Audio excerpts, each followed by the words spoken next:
Hi class, Mrs. Calvi here. Quick review on multiplying and dividing fractions and mixed numbers. So I have a problem written here, 1/4 times 4/5.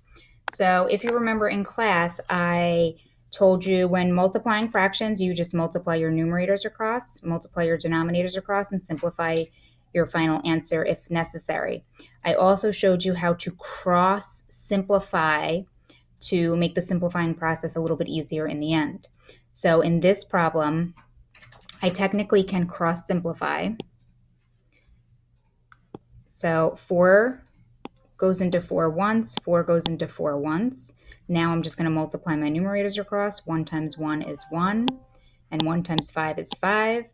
So I've already come down to my simplified answer. If I did not cross simplify, I would just multiply across. I would have gotten, so if I did not cross simplify, 1 times 4 is 4. 4 times 5 is 20, but then you would still have to simplify this down. These are both divisible by 4. And then this would simplify down to be 1/5, which is what we just did when we cross-simplified. Okay, so now let's try one as a mixed number. Okay, so I have 4 and 1/6 times 1 and 4/10. So what I'm going to do is I'm going to actually change these into improper fractions. So changing into improper fractions, if you remember, we're going to take the denominator, multiply it by the whole number, then add in the numerator. So 6 times 4 is 24. 24 plus 1 is 25. We're going to leave that over 6. 10 times 1 is 10, and then 10 plus 4 is 14. That'll be 14 over 10. Okay, so I'm able to cross simplify if the numbers are divisible by the same number. So I can actually cross simplify my 25 and 10 because they're both divisible by 10 if I wanted to do that. Now you might want to do that because then you're multiplying large numbers, 25 times 14. So I'm going to go ahead and I'm going to cross simplify to make it a little bit easier. So if I look at this, 5 goes into 10 2 times, goes into 25 5 times. Okay, so now I'm working with smaller numbers here. So 6 and 14, technically they're both divisible by 2, so I can do that. So 6 divided by 2 is 3, 14 divided by 2 is 7. And now I have smaller numbers that I can actually multiply in my head, and I don't have to do a large multiplication problem. So 5 times 7 is 35. And 3 times 2 is 6. Now here, my answer is an improper fraction. I want you to change it back into a mixed number for your final answer. So in order to do that, remember we are going to divide. 35 divided by 6. 6 goes into 35, 5 times at 30. And we're leaving it as a mixed number. So my final answer here would be 5 and 5/6. So 5 and 5/6 would be my final answer. So remember, if you have an improper fraction, convert it back into a mixed number for your final answer. Okay, so these were the multiplication problems. Now let's try some division. Okay, so for dividing fractions, you have to remember we used keep, change, flip, and then that turns the division problem into a multiplication problem, and then you guys know what to do. So keep, change, and flip. I'm going to keep my first fraction of 7/8.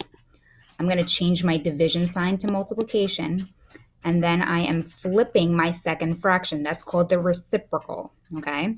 Remember, so when we flip a fraction, it is the reciprocal.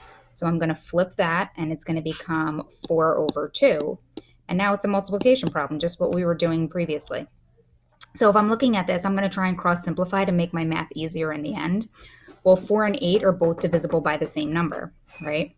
So I can see that 4 goes into 4 once, and 4 goes into 8 2 times. So I cannot cross simplify 7 and 2, so now I'm just going to multiply my numerators across, multiply my denominators across. 7 times 1 is 7, 2 times 2 is 4. Again, this is improper. Change it into a mixed number. So 7 divided by 4, 4 goes into 7 one time. At 4, I'm left with 3. My final answer is 1 and 3/4. Okay, so remember, dividing fractions, keep, change, flip. And then it's a multiplication problem and you know how to do that. All right. So for your work, you have to actually show all of what you're doing. Show the work. All right. So let's try one that has a whole number that you're dividing with. Okay, so I have this problem here, 4/5 divided by 5. Well, I'm just going to make this whole number into a fraction, and everyone knows that you have a 1 in your denominator when you have a whole number. So it's going to become 4/5 divided by 5/1. We now need to do keep, change, flip. So we're keeping the first fraction, changing division to multiplication, and then flipping the second fraction by getting its reciprocal.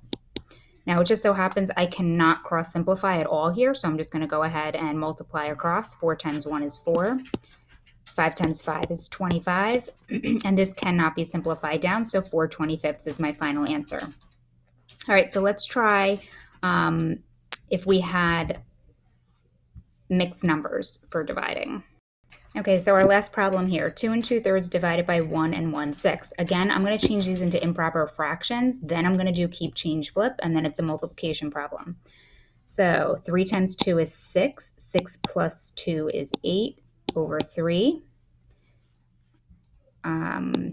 6 times 1 is 6. 6 plus 1 is 7. That becomes 7/6. Now I have to do keep, change, flip. Keep the 8/3. Change the division to multiplication, flip the second fraction to its reciprocal of 6/7. So here I can cross simplify. 3 and 6 are divisible by the same number. 3 goes into 3 once, 3 goes into 6 2 times. I cannot cross simplify 7 and 8, so I'm just going to multiply my numerators across, multiply my denominators across. 8 times 2 is 16. 1 times 7 is 7. This is improper, so I do want to change this into a mixed number by dividing. So 16 divided by 7. 7 goes into 16 2 times at 14. I'm going to be left with 2. My final answer is going to be 2 2/7. All right, so 2 2/7 would be my final answer. Remember, you need to show all of your work for the assignment. All right, guys, I will talk to you soon.